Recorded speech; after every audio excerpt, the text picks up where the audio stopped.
Now, it's safe to say that I enjoyed this movie.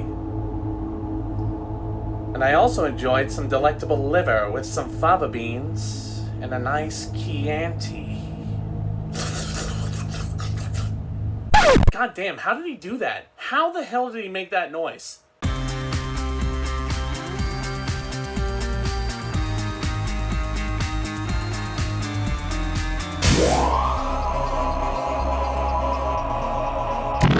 Hey there guys, how are you? And welcome back to the channel. Today we are going to be talking about one of the most requested reviews I have received to do on this channel. And lo and behold, it is for probably my favorite horror film of all time.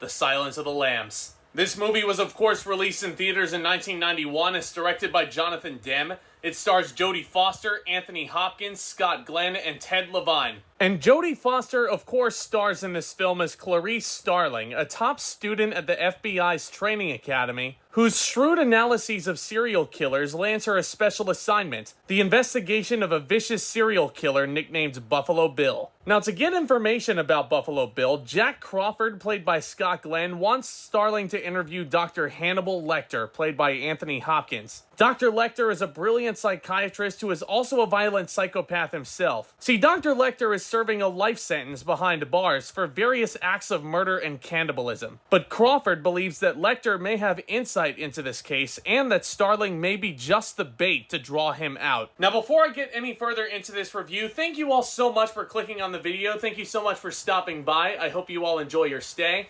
If any of you are new here, just make sure to hit that subscribe button down below as hard as you possibly can. And be sure to leave a thumbs up on the video by the end if you enjoy it. And also, just in case for some reason you've never seen Silence of the Lambs, why? But just in case, I'll be nice. This review is going to contain heavy spoilers.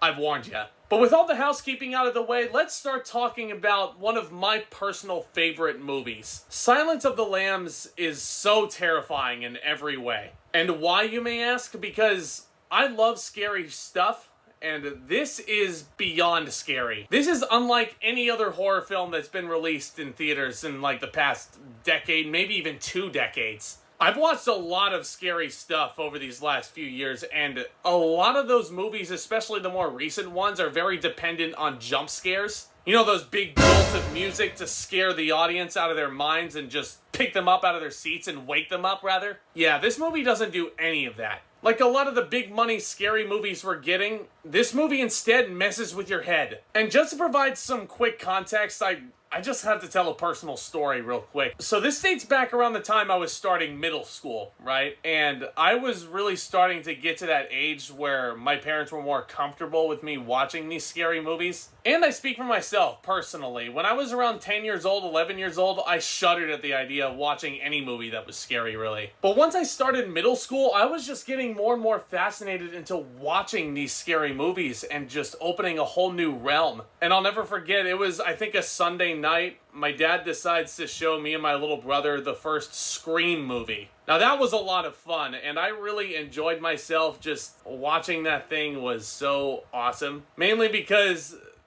I handled it. I got through it. I didn't exactly have nightmares from watching Scream, and it was actually a ton of fun. So therefore, the weekend tradition of watching horror films at the Goller household was a staple. And I think it carried through all of my high school years. We don't do it so much anymore, unfortunately, but those were really fun times. And I vividly remember one weekend.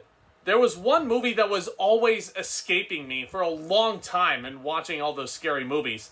And that one movie was Silence of the Lambs. And I'll never forget, my dad asked me one weekend what movie I wanted to watch, and I flat out told him, I want to watch The Silence of the Lambs. Because everybody was telling me so many things about this movie, and I was super curious about it, so I needed to see what everybody was talking about and to see if what they were saying was true. And I'll never forget it. My dad looks me dead in the eye and he asks me, are you sure you're ready for that? Man, I was so sad when those words first were uttered. It's not so much that he was denying me, but it was more so like a cautious warning, I guess, because of the themes. And I remember my stomach kind of turning a little bit because in the back of my mind, it was just like, oh my god, is this movie really that terrible, like, thematically? Even just him saying that just really hyped myself up, and it really made me feel on edge, and I ended up standing my ground, and I was like, yeah, I think I'm ready for it. Let's watch it. And sure enough, it was a late night. We did. And that 13-year-old boy watching Silence of the Lambs for the first time loved it then. And I can tell you 10 years later, that same guy is sitting here today, and I'm telling you the same thing here. I think Silence of the Lambs is a masterpiece. And I don't really say that about a lot of films, guys. And for good reason, too. When this movie came out in 1991, it was universally acclaimed. It was nominated for a slew of Academy Awards, and it actually swept wins in the 4 big categories. I think this was the first time in Academy history that that's happened.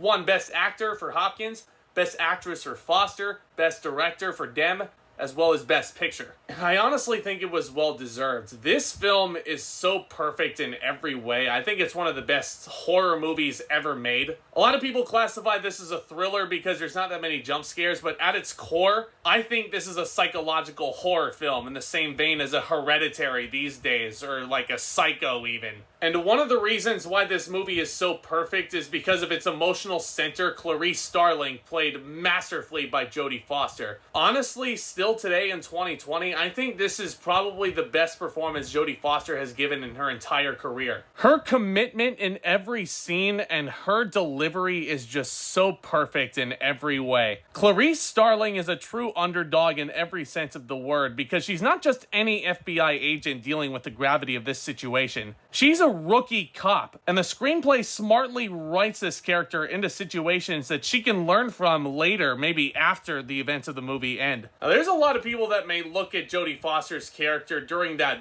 white-knuckle climax scene where she chases after Buffalo Bill in his own house, and she does so without any backup. A lot of people might look at that decision and be like, that was really stupid of this character to do. Why would she go after this guy with no backup? But that's the thing. She's a rookie cop, and that's a rookie mistake. So the given circumstances of her character in mind, with all of that, that screenwriting choice makes perfect sense. And I think Jodie Foster nailed every aspect of this performance. It was so easy to root for her. Now, speaking of Buffalo Bill, I gotta do the impression, don't I? It puts the lotion in the basket. But Ted Levine is very scary here. On a rewatch, this is kind of a weird analogy, but this character made me think of what would happen if Dr. Frankenfurter lost all of his charm and became completely deranged. It's a very underrated performance, and some say that Buffalo Bill is scarier than Hannibal Lecter, and I can kind of see that. I don't know if I necessarily agree with that, but it's definitely a very frightening turn. All of this acting is excellent. Scott Glenn, very good as Crawford, just phenomenal casting and acting work all around. And last but certainly not least, I gotta discuss Anthony Hopkins as Hannibal Lecter, because this is, without a doubt, if not my favorite performance of all time, it's one of them for sure. Even before you meet this character, just the hype surrounding him, just seeing him, it leaves you feeling very queasy. You got Starling walking the halls in those underground cells, and she's encountering a lot of people that I think would be very terrifying at a subway station these days. But she finally comes across Dr. Lecter in his cell, and he is very respectful compared to some of the other inmates she encounters. But it's still very unsettling because you just see him standing right smack dab in the middle of his room as if he can smell her coming down the hallway. Now, it's also worth noting that Dr. Lecter does indeed know things about Buffalo Bill, but his information comes with a price. In exchange for telling Starling what he knows, he wants to be housed in a more comfortable facility. And more importantly, perhaps, he wants to speak with Starling herself about her past. And with Anthony Hopkins' absolute genius acting, he skillfully weaves his way into her psyche, forcing her to reveal her innermost traumas. And that puts Starling in an even more compromising position of vulnerability, where she can least afford to be weak. Dr. Lecter also, throughout the course of the film, develops these very unsettling affections for Starling. And that becomes especially apparent after Clarice visits him in that new cell and she brings him his drawings. You know how he draws that picture of her in pencil and he gives her the case file and he just runs his finger across her hand. It's just, That whole scene, by the way, in that new jail cell in Memphis, where he's listening to that classical music within the cell as he's killing those two officers, it just sends shivers down my spine every time I watch it. Just a side note, I don't think the mask that Hannibal Lecter is wearing here, while iconic in every way, it would not be very effective in the COVID-19 world, because, I mean, look at that thing. It's got an opening there in the mouth. It just doesn't work. I digress. But that whole sequence from there where he's transferred in the straitjacket and the masks to his new cell, to where he kills that cop by, like, opening up his innards and just, like, crucifying him on the cell, is just, man, there's a lot of really unforgettable, brutal images in this film that will probably never leave my mind. Anthony Hopkins, like I said earlier, won the Oscar for Best Actor for this performance, and it's absolutely well-deserved. He was so incredible in this role. But getting back to that brutal imagery, that's another thing I really love about this film, is the way Jonathan Demme directed scaring his audience. I love how this movie was shot, and I love how this movie was edited, because it really helps to send those shivers down my spine, all those goosebumps. So not everybody's gonna find Silence of the Lambs scary, necessarily. Personally, I think it's terrifying, mostly because of the way this film is edited. It's all about when Jonathan Demme decides to show his audience something. It's all about building up that suspense, really, in terms of when he shows his audience certain images. And once he finally does, pulls it off quick like a Band-Aid, and it's just so stomach-churning and just gross, and man, this movie, guys, it really, really gets me.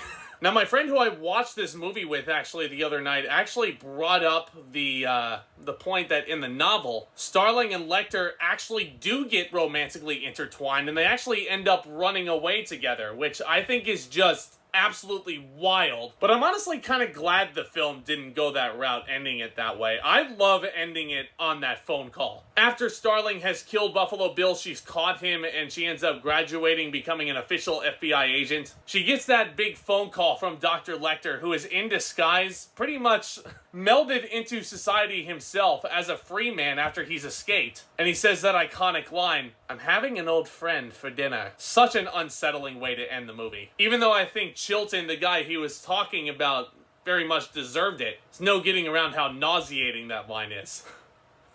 Man, guys. The Silence of the Lambs so perfectly combines the horrors of brutal criminal activity with the psychological horrors of Lecter's slow burn interrogation of Starling and of her memories that emerge from it. I honestly couldn't really find any issues with this film on a rewatch. This movie is terrifying, one of the best horror films ever made, and it definitely deserves an A+. If you guys have never seen this film before, what on earth are you guys still doing here? It's on home media right now, Blu-ray, DVD, VHS, whatever you can find, it's there. If you want to go digital, this thing is on Netflix also, so go give this thing a watch if you never have. If you've already seen it, watch it again and again. This film is so creepy and terrifying and just so beautifully crafted, beautifully acted, beautifully directed. You can't really go wrong with this one. But what do you guys think of Silence of the Lambs? Also, what are your favorite scary movies? I'd like to know all those thoughts down in the comments section below. And thank you so much once again for tuning in. Be sure to leave a thumbs up on the video if you liked it. And don't forget to hit that subscribe button as hard as you possibly can. Once again, we are getting so very close to reaching that 100 subscriber mark. I want to thank you guys again so much for your support so far. And just a reminder, if you guys help me at least reach 100 subscribers, you guys are going to get a very special surprise video from me very soon. You guys are the best. Thank you all so much again for tuning in. Look forward to more exciting content very soon here on the channel. And with all that being said, back talk, commence.